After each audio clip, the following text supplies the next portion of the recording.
So good morning, dear students. So today we are going to start the next concept, next chapter, that is electric potential and this capacitance. In previous class we have discussed about what is meant by electric charge, what are the properties of electric charge, what is meant by this Coulomb force, and expression for Coulomb force. So that we have studied. ಹೇಳಿ ಬರ್ಬೇಕು sir ಈಗ ಮಾಡಿದ್ರು 1 minute.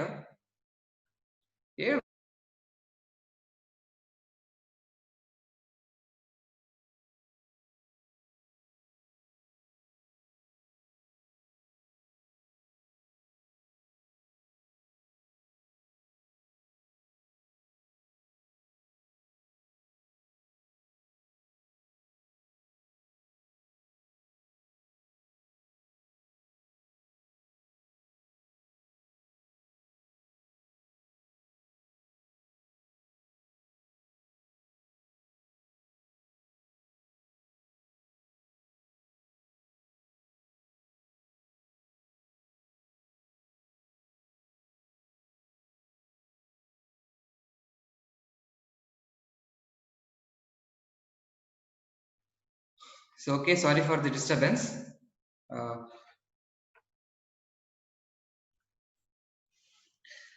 So we are discussing about this electric field and electric field lines.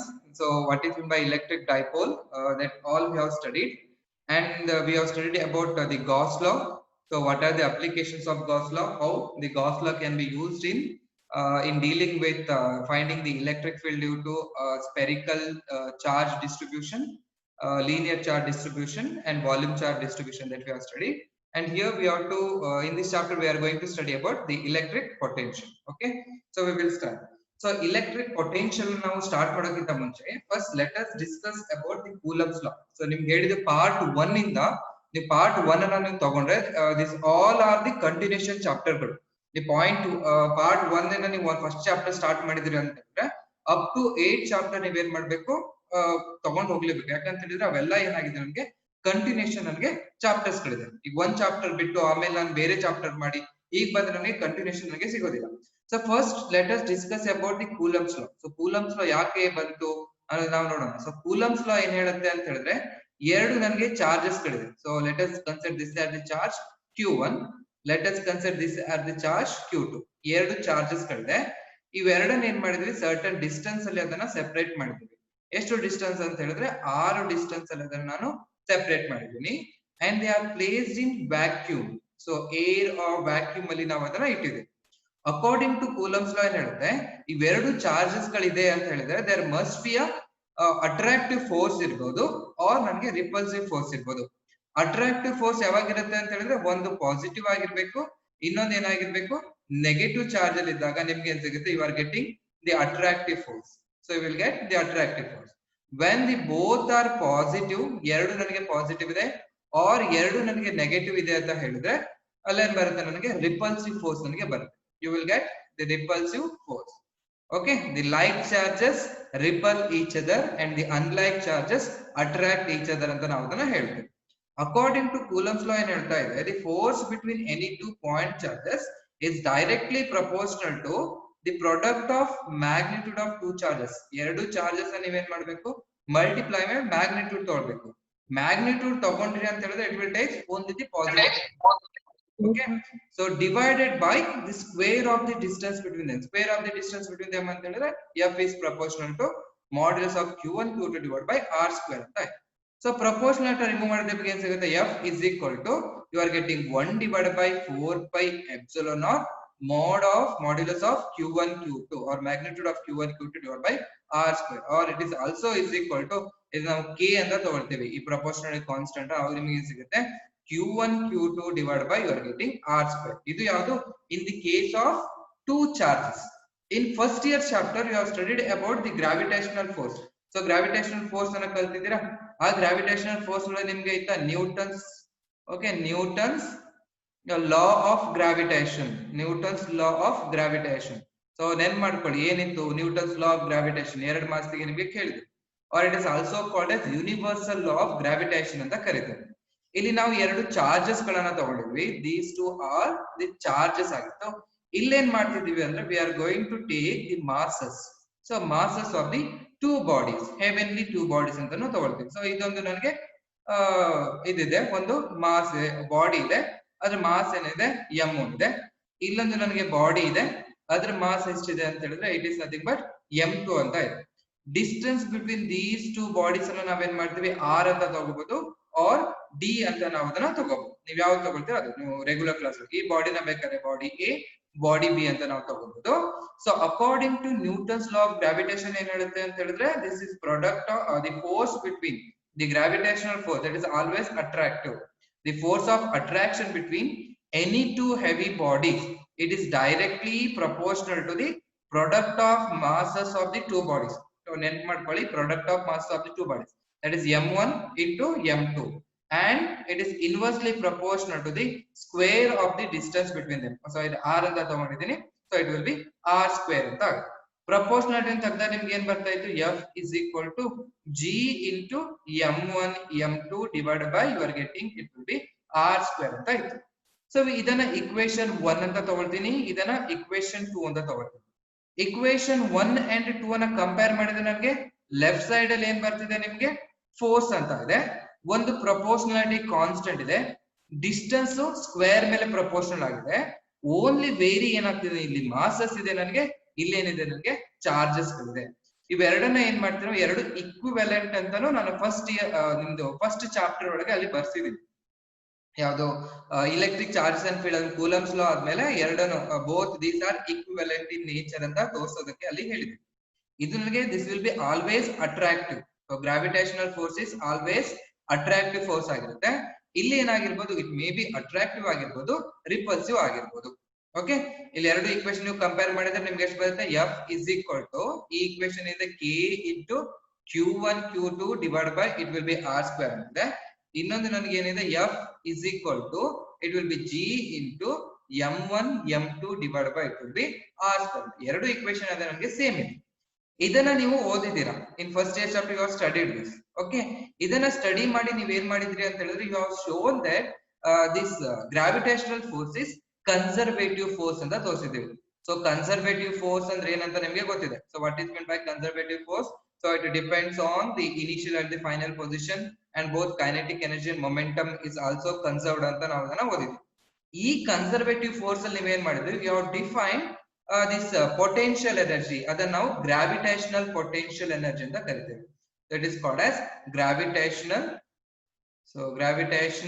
potential energy. So gravitational potential energy define ಮಾಡಿದ್ರೆ ಏನ್ ಬರೆದಿದ್ರಿ ಅಂತ ಹೇಳಿದ್ರೆ u is equal to it will be minus so g into m1 m2 divided by ನಿಮಗೆ r ಅಂತ ಬಂದಿದೆ. ಇದು ನನಗೆ ಏನಾಯ್ತು, ಗ್ರಾವಿಟೇಷನಲ್ ಪೊಟೆನ್ಶಿಯಲ್ ಎನರ್ಜಿ ಅಂತ ನಾವು ಡಿಫೈನ್ ಮಾಡ್ಕೊಂಡಿದ್ವಿ. ಓಕೆ, ಗ್ರಾವಿಟೇಷನಲ್ ಫೋರ್ಸ್ ಇತ್ತು, gravitational force is the conservative force.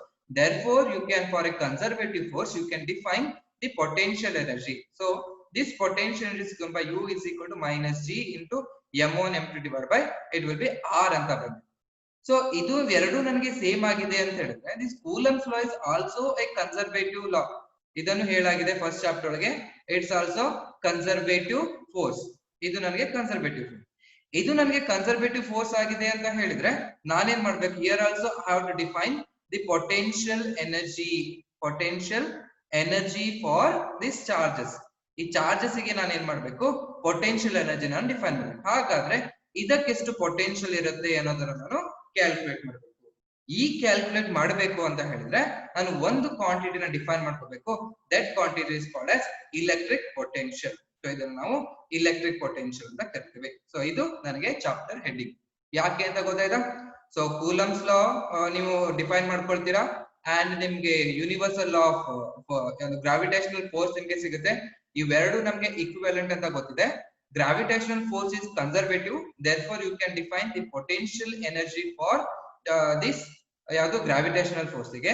ಅದೇ ರೀತಿ ನೀವೇನ್ ಮಾಡ್ಬೇಕು ಅಂತ ಹೇಳಿದ್ರೆ Coulomb's law is also conservative force ಅಂತ ಹೇಳಿದ್ರೆ you have to define the potential energy for this Coulomb's law. ಈ ಕೂಲಂಬ್ಸ್ ಗೆ ಚಾರ್ಜಸ್ ಗಳಿಗೆ ಏನ್ ಮಾಡ್ಬೇಕು, ನೀವು ಪೊಟೆನ್ಶಿಯಲ್ ಎನರ್ಜಿನ ನಾನು ಡಿಫೈನ್ ಮಾಡ್ಕೋಬೇಕು. ಈ ಪೊಟೆನ್ಶಿಯಲ್ ಎನರ್ಜಿನ ಡಿಫೈನ್ ಮಾಡ್ಕೋಬೇಕು ಅಂತ ಹೇಳಿದ್ರೆ ಅದಕ್ಕಿಂತ ಮುಂಚೆ ನಾ ಏನ್ ಮಾಡ್ಬೇಕು, I have to define one definition that is called as electric potential. So this will be the introduction for the electric potential. So ಯಾರಿಗಾದ್ರೂ ಡೌಟ್ ಇದ್ರೆ ಕೇಳಿ. ಸೊ ಅರ್ಥ ಆಯ್ತಾ ಯಾಕೆ ನಾವು ಸ್ಟಡಿ ಮಾಡಬೇಕು ಅಂತ electric potential? If you have any doubt, other confusion idre keli. So next I am going to start the regular so class and start ಮಾಡ್ತೀನಿ. Electric potential ಅರ್ಥ ಆಯ್ತಾ ಎಲ್ರಿಗೂ? ಹೇಳಿ. ರಿಪೀಟ್ ಮಾಡಿ ಸರ್ ಇನ್ನೊಂದ್ಸಲ. Okay, so brief ಆಗಿ ಹೇಳ್ತೀನಿ.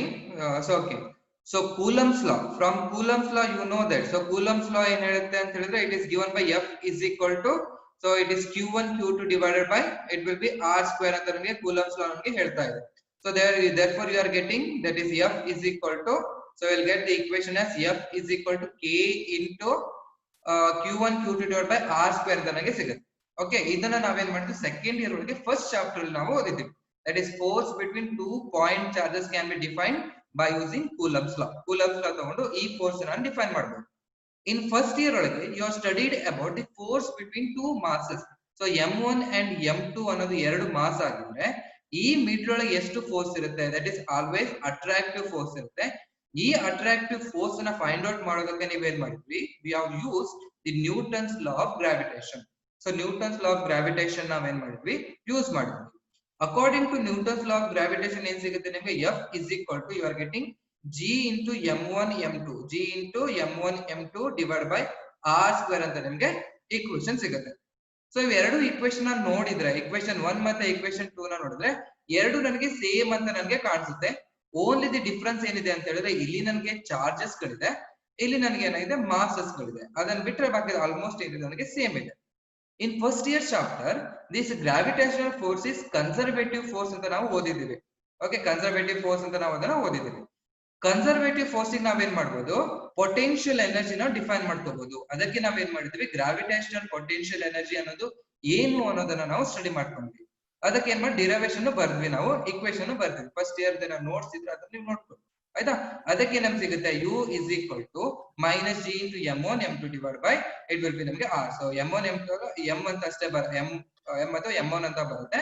u is equal to gm divided by it will be r ಅಂತ ನಮಗೆ ಸಿಗುತ್ತೆ.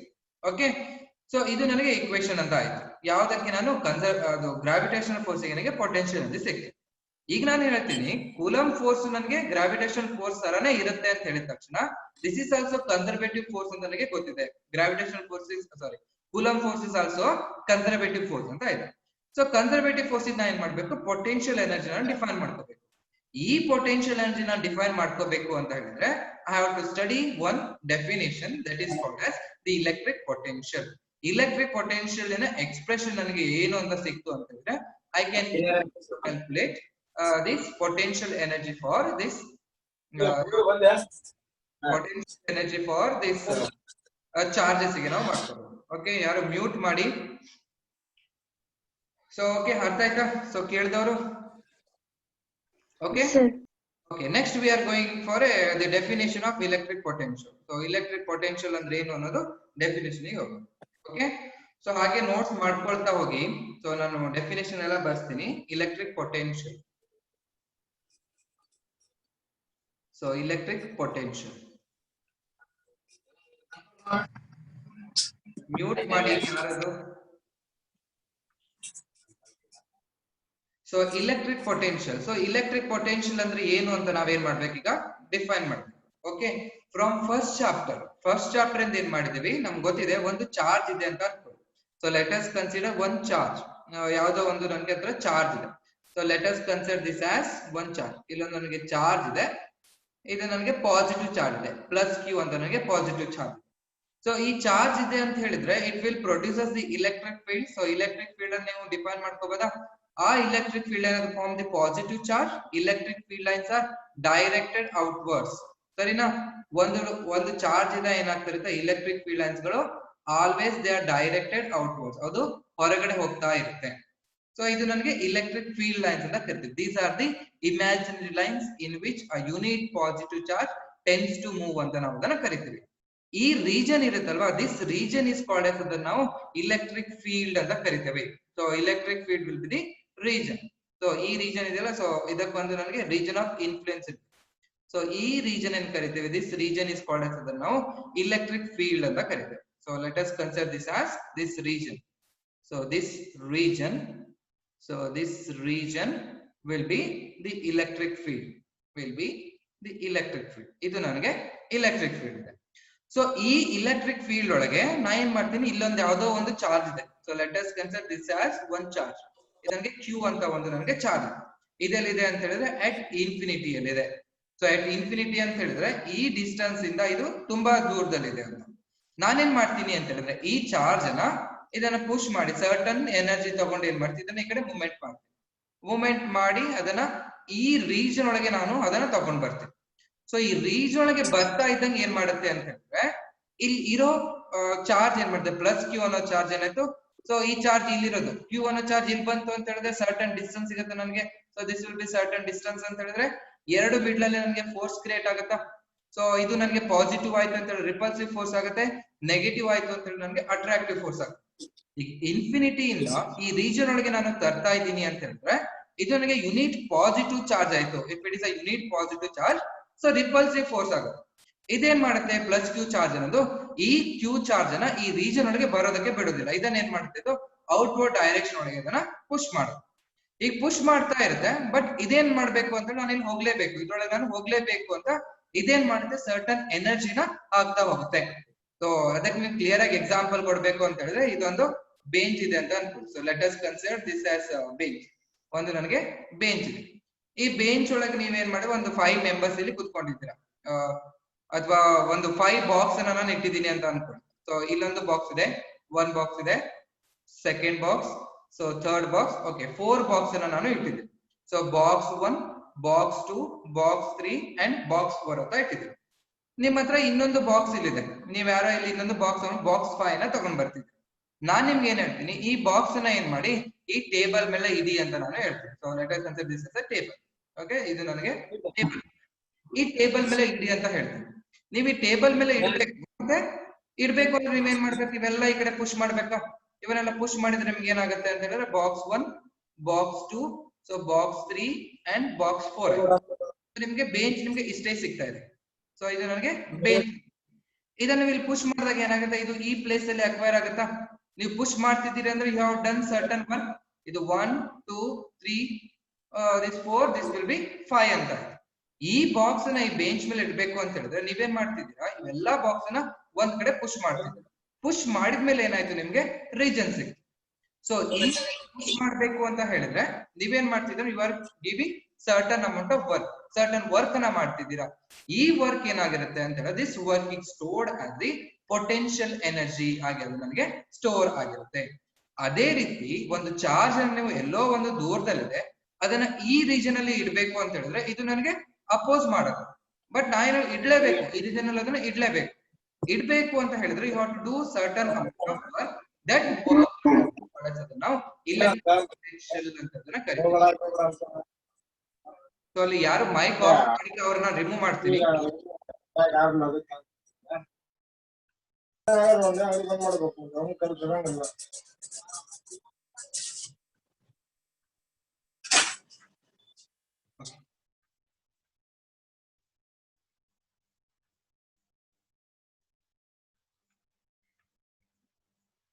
ಸೊ ಗೊತ್ತಾಗ್ತಿದ್ದೇನೆ, ಅರ್ಥ ಆಯ್ತಾ.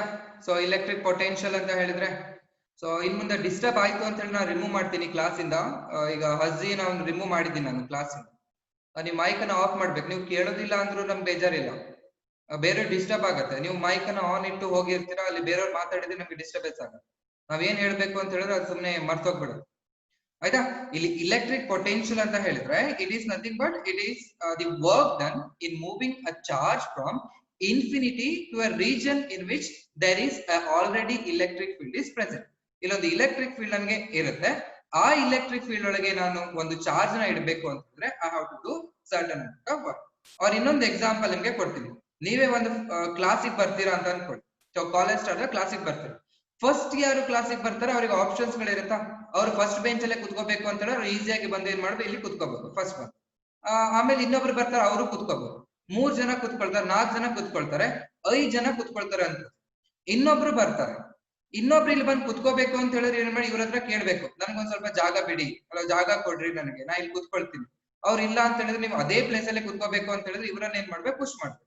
ಪುಷ್ ಮಾಡಿ ಒಂದ್ ಸ್ವಲ್ಪ ನಿಮ್ಗೆ ಜಾಗ ಸಿಗುತ್ತೆ, ಈ ಜಾಗದಲ್ಲಿ ನೀವು ಕುತ್ಕೋಬೇಕಾಗುತ್ತೆ. ಸೊ ಇಲ್ಲೇನ್ ಮಾಡ್ತೀರಾ, you are doing certain amount of work in order to occupy this space. ಈ ಸ್ಪೇಸ್ ಅನ್ನು ಆಕ್ಯುಪೈ ಮಾಡೋದಕ್ಕೆ ಸರ್ಟನ್ ಅಮೌಂಟ್ ಆಫ್ ವರ್ಕ್ ಮಾಡಬೇಕು. ಅದೇ ರೀತಿ ಒಂದು ಚಾರ್ಜ್ ಇದೆ, ಈ ಚಾರ್ಜ್ ಅನ್ನ ಈ ರೀಜನ್ ಅಲ್ಲಿ ತರಬೇಕು ಅಂತ ಹೇಳಿದ್ರೆ you have to do certain amount of work. That work is called as ನಾವು electric potential ಅಂತ ಅದನ್ನ ನಾವು ಕರಿತೇವೆ. Okay, it is a work done in bringing a unit positive charge from infinity to a region in which the electric field is present. ಅದಕ್ಕೆ ಅದನ್ನ ನಾವೇನು, it is given by electric potential is given by, so electric potential is equal to work done divided by ಅದನ್ನ ನಾವು unit positive charge ಅಂತ ಅದನ್ನ ನಾವು define ಮಾಡ್ಕೊಳ್ತೀವಿ. So ಯಾರಿಗಾರು ಅರ್ಥ ಆಗದೆ ಇದ್ರೆ ಕೇಳಿ, ಇಲೆಕ್ಟ್ರಿಕ್ ಪೊಟೆನ್ಷಿಯಲ್ ಡೆಫಿನೇಷನ್ ಬರ್ಸ್ತೀನಿ. ಇಲೆಕ್ಟ್ರಿಕ್ ಪೊಟೆನ್ಷಿಯಲ್ ಅರ್ಥ ಆಯ್ತಾ? ಓಕೆ, ಸೊ ಇಲೆಕ್ಟ್ರಿಕ್ ಪೊಟೆನ್ಷಿಯಲ್ ಅಂತ ಹೇಳಿದ್ರೆ it is the work done in bringing a unit positive charge from infinity to a region in which the already electric field is present. So definition ಬರ್ಕೊಳ್ಳಿ, electric potential definition. So electric potential at a point, ನಾ ಮತ್ತೆ notes ಕೊಡೋದಿಲ್ಲ.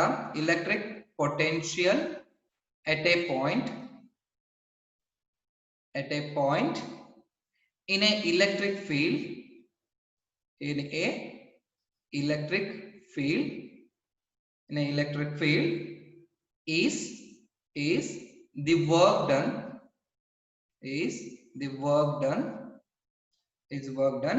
in bringing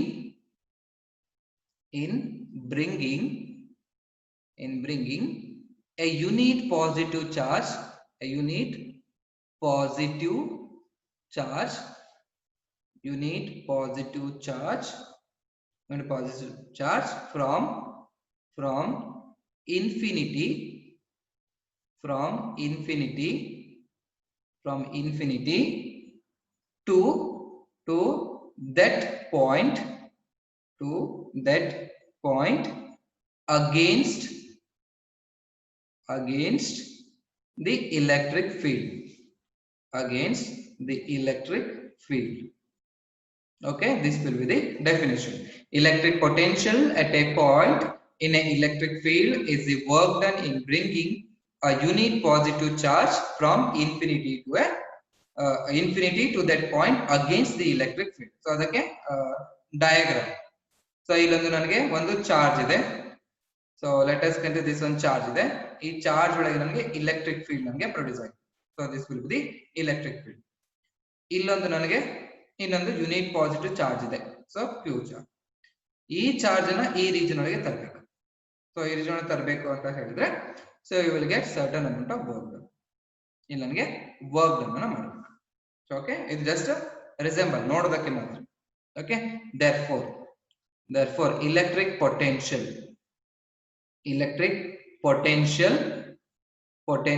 is equal to work done.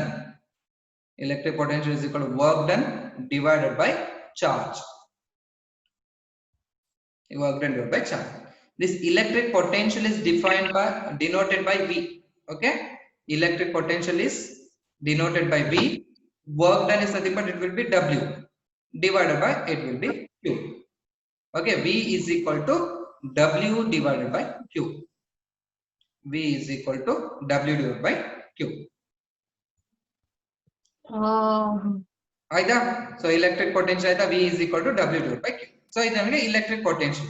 So next definition, potential difference. O laptop ಮಾಡ್ತಾರಣ್ಣ ಅಲ್ಲ, computer ಯಾರು ಮಾಡ್ತಾರೆ?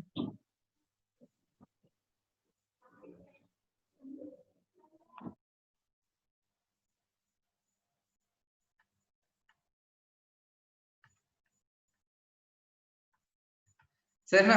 Potential difference D V. So ನಿಮ್ಮ ಹತ್ರನೇ ಕೇಳ್ತೀವಿ. ಸೊ ಡಿಫರೆನ್ಸ್ ಅಂತ ಹೇಗೆ ಮೆಜರ್ ಮಾಡ್ತೀರಾ? ಸೊ ಒಂದು ಎರಡು ನಂಬರ್ಸ್ ಇದೆ ಅಂತ ಅನ್ಕೊಳ್ಳಿ. ಸೊ ಒಂದು 25 ಇದೆ, ಒಂದು 25 ಇದೆ, ಇನ್ನೊಂದು 56 ಇದೆ. ಇದನ್ನ ಡಿಫರೆನ್ಸ್ ಅನ್ನ ಮಾಡಿ ಅಂತ ಹೇಳಿದ್ರೆ ನೀವೇನ್ ಮಾಡ್ತೀರಾ, ಇದನ್ನ ಎ ಅಂತ ತಗೊಂಡ್ರೆ ಇದನ್ನ ಬಿ ಅಂತ ತಗೊಂಡ್ರೆ ಏನಾಗುತ್ತೆ, ಡಿಫರೆನ್ಸ್ ಅನ್ನ ಫೈಂಡ್ ಔಟ್ ಮಾಡಿ ಅಂತ ಹೇಳಿದ್ರೆ ಡಿಫರೆನ್ಸ್ ಇಸ್ ಈಕ್ವಲ್ ಟು ಹೇಗ್ ಮಾಡೋದು, difference is equal to it will be 56 minus 25 ಅಂತ ಮಾಡೋದು ಅಲ್ವಾ.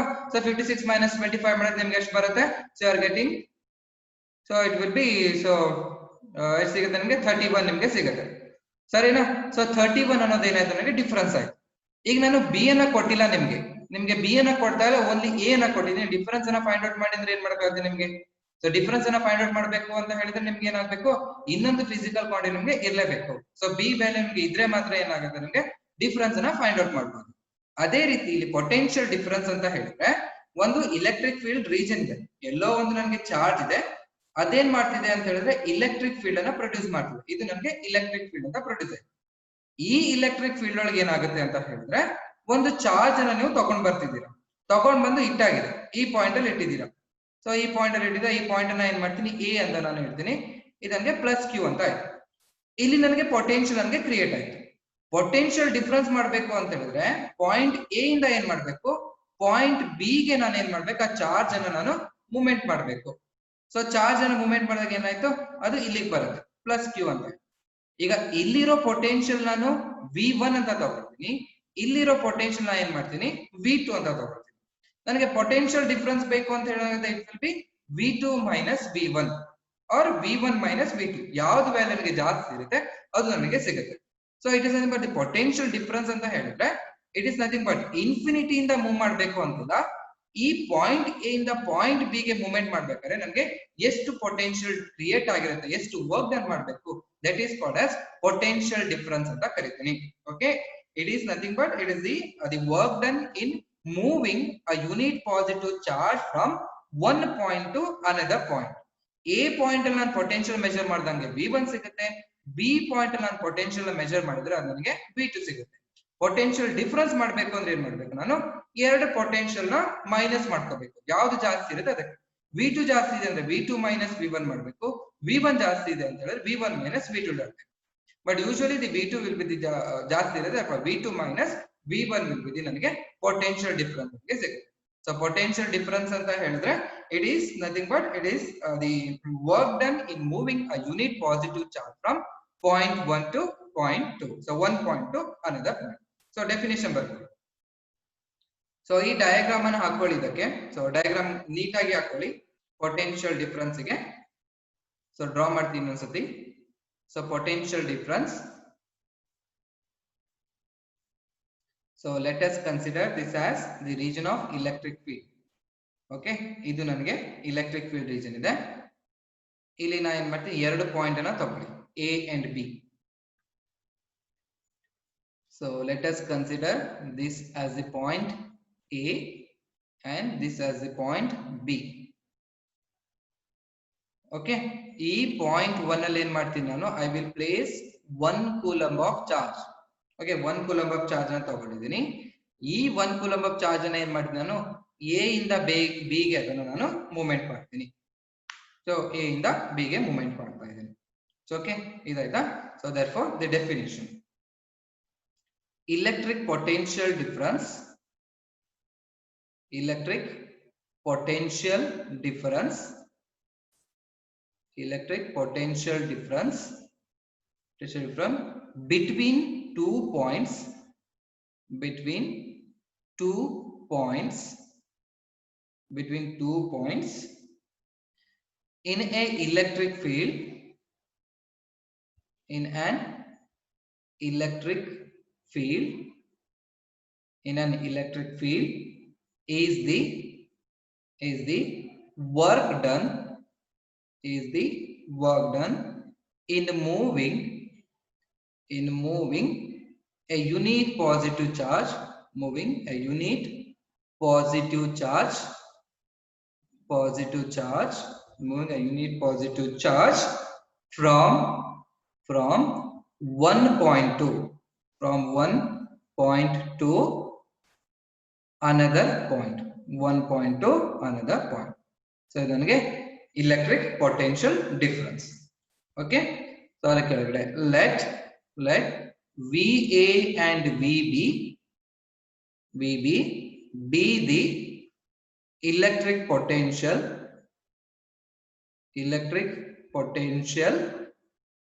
at point A and B respectively. Therefore potential difference. Therefore, the electric potential difference. So difference is equal to, it is VB minus VA. Okay.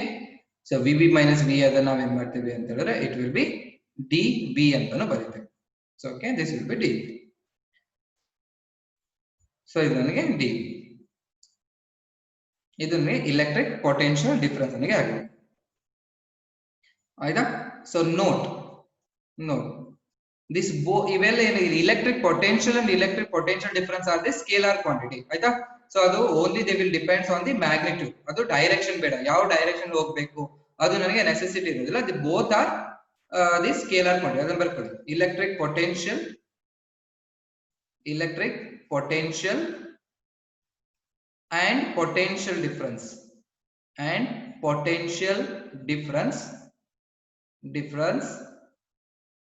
both are scalar. ಇದು ನನಗೆ scalar ಆಗಿರುತ್ತೆ. Okay, the SI unit. So ಇದನ್ನ ಕೇಳಿದಾನೆ. SI unit is, so SI unit is volt. SI unit is volt. Bracket ಒಳಗೆ V. SI unit is volt. ಆಯ್ತಾ? So ಇನ್ನೊಂದು problems ಒಳಗೆ ಬೇಕು. The electric potential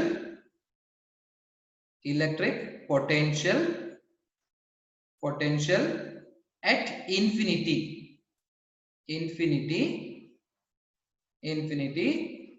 is taken as 0. That is V infinity is equal to 0. ಇದು ನಮಗೆ infinity 0 ಇರುತ್ತೆ. So okay, this is about the electric potential and electric potential difference. So ಏನಾದರೂ doubt ಇದ್ರೆ ಕೇಳಿ ಇದರೊಳಗೆ. ನೆಕ್ಸ್ಟ್ ಒಂದು ಡಿರೈವೇಶನ್ ಇದೆ. V ನನಗೆ ಸಿಗುತ್ತೆ. V ಅನ್ನು ಪೊಟೆನ್ಶಿಯಲ್ ಅಟ್ ಎ ಪಾಯಿಂಟ್ ಅದನ್ನ ಡಿಫೈನ್ ಮಾಡ್ಕೊಳ್ತೀನಿ. 5 ಮಾರ್ಕ್ಸ್ ಗೆ ಅದನ್ನ ಕೇಳಿದಾನೆ. ಅದ 2018 ಅಲ್ಲಿ ಅದನ್ನ ಕೇಳಿದಾನೆ 5 ಮಾರ್ಕ್ಸ್ ಗೆ. ಸೊ ಏನಾದ್ರು ಡೌಟ್ ಇದ್ರೆ ಕೇಳಿ. Electric potential and the electric potential difference. So notes ಅನ್ನ ಹಾಗೆ ಬರ್ಕೊಳ್ತಾ ಹೋಗಿ, ಮತ್ತೆ ಇನ್ನೊಂದ್ಸತಿ ನೋಟ್ಸ್ ಅನ್ನ ಕೊಡೋದಕ್ಕೆ ಆಗುದಿಲ್ಲ. ನಾನು ಏನೇನ್ ಇಂಪಾರ್ಟೆಂಟ್ ಪಾಯಿಂಟ್ಸ್ ಇದೆ ಅದನ್ನ ಬರ್ಸ್ತಾ ಹೋಗ್ತೀನಿ. ಓಕೆನಾ? ಅರ್ಥ ಆಯ್ತಾ ಇರ್ಬೇಕು. ಮತ್ತೆ ಡಿಸ್ಟರ್ಬೆನ್ಸ್ ಮಾಡಬೇಡಿ ಕ್ಲಾಸ್ ಅಲ್ಲಿ. ಅಲ್ಲಿ ಮೈಕ್ ಆನ್ ಇಟ್ಟಿರ್ತಾರೆ, ನೀವು ಪಾಠ ಕೇಳ್ತಿರೋ ಇಲ್ಲ ಅದು ಗೊತ್ತಾಗುದಿಲ್ಲ, ಬೇರೆಯವ್ರು ಮಾತಾಡೋದೆಲ್ಲ ಕೇಳಿಸ್ತಾ ಇದೆ. ನಾವೇನೋ ಹೇಳ್ಬೇಕಂತ ಇರ್ತೀವಿ, ಅಲ್ಲಿಗೆ ಡಿಸ್ಟರ್ಬೆನ್ಸ್ ಆಗಿ ನಾವು ಮರ್ತೋಗ್ಬೇಡ. ರೆಗ್ಯುಲರ್ ಕ್ಲಾಸ್ ಆದಾಗೆ ಆಗುತ್ತೆ. ಈ ಕ್ಲಾಸ್ ಅಲ್ಲಿ ಪಾಠ ಮಾಡ್ಬೇಕಾದ್ರೆ ಮಾತಾಡ್ದಂಗೆ ಹೆಂಗೆ ಡಿಸ್ಟರ್ಬೆನ್ಸ್ ಆಗುತ್ತೆ ಹಾಗೆ ಆಗ್ಬಿಡುತ್ತೆ. ಅದೇ ಇದ್ರಲ್ಲಿ ನಿಮ್ಗೆ ಆಪ್ಷನ್ ಇದೆ. ಈಗ ನಮ್ಗೆ ಇಲ್ಲ ಆನ್ಲೈನ್ ಅಲ್ಲಿ ಕಾಣಿಸ್ತಾರೆ ಇಷ್ಟೆಲ್ಲ ಜನ ಇದ್ದೀರಾ ಅಂತ, ಬಟ್ ಎಷ್ಟು ಜನ ಕ್ಲಾಸ್ ಕೇಳ್ತಾರೆ ಗೊತ್ತಿಲ್ಲ ನಮ್ಗೆ. ಹೀಗೆ ಮೈಕ್ ಅನ್ನು ಆನ್ ಇಟ್ಟು ಹೋಗ್ಬಿಟ್ರೆ ಬೇರೆಯವ್ರ ಡಿಸ್ಟರ್ಬೆನ್ಸ್ ಆಗುತ್ತೆ. ಆಯ್ತಾ? ನನಗೆ ಇಂಪ್ರೆಸ್ ಮಾಡೋದಕ್ಕೆ ನಾನು ಕ್ಲಾಸ್ ಕೇಳ್ತಾ ಇದ್ದೀನಿ ಅಂತ ಬೇಡ. ನೀವು ಬೇಕಾದ್ರೆ ಕೇಳಿ. ಹೇಗೂ ನಿಮ್ಗೆ ವಿಡಿಯೋ ಲಿಂಕ್ ಅದು ನಿಮ್ಗೆ ಸಿಗುತ್ತೆ. ಕ್ಲಾಸ್ ಬೇಕಾದ್ರೆ ನೀವು ಕೇಳ್ಬೋದು. ಓಕೆ, ಏನಾದ್ರು ಡೌಟ್ ಇದ್ರೆ ಕೇಳಿ. ತುಂಬಾ ಎರಡೇ ಡೆಫಿನೇಷನ್ ಗೆ 30 ಮಿನಿಟ್ಸ್ ಮೇಲ್ ಆಯ್ತು. ಅರ್ಥ ಆಗ್ತಿದೆನಾ? ನಾನು ರಿಮೂವ್ ಮಾಡ್ತಾ ಹೋಗ್ತೀನಿ ಮೈಕ್ ಆಫ್ ಇದ್ದವ್ರಿಗೆಲ್ಲ. ಮೈಕ್ ಆನ್ ಇಟ್ಕೊಂಡು. ದೀಕ್ಷಿತ ಅರ್ಥ ಆಯ್ತಾ? Okay. Prajwal, Bhanuprakash, Jnanendra, Dikshita. Okay, notes ಇಟ್ಕೊಂಡಿರಿ ಆಯ್ತಾ? ನೋಟ್ಸ್ ಇಟ್ಕೊಂಡಿರಿ. ಹೇಗೆ ನಾಳೆ ಡಿರೈವೇಶನ್ ಇದೆ, ಆ ಡಿರೈವೇಶನ್ ನಾನು ಮಾಡ್ತೀನಿ. ಮೋಸ್ಟ್ಲಿ ಅದು 1 ಡಿರೈವೇಶನ್ ಬೇಕಾಗುತ್ತೆ ಒಂದು ಕ್ಲಾಸ್ ಮಾಡೋದಕ್ಕೆ. ಡಿರೈವೇಶನ್ ಆದ್ಮೇಲೆ ಈಸಿ ಕಾನ್ಸೆಪ್ಟ್ ಬರ್ತಾ ಹೋಗುತ್ತೆ. ಓಕೆ, ಅರ್ಥ ಆಯ್ತಾ ಎಲ್ರಿಗೂ? ಓಕೆ, ನಾಳೆ ಮತ್ತೆ ಸೇಮ್ ಟೈಮಿಂಗ್ ಅಲ್ಲೇ 9 o'clock ಗೆ ಕ್ಲಾಸ್ ಅನ್ನ ಆಗ್ತೀನಿ. Okay, thank you. Thank you, sir.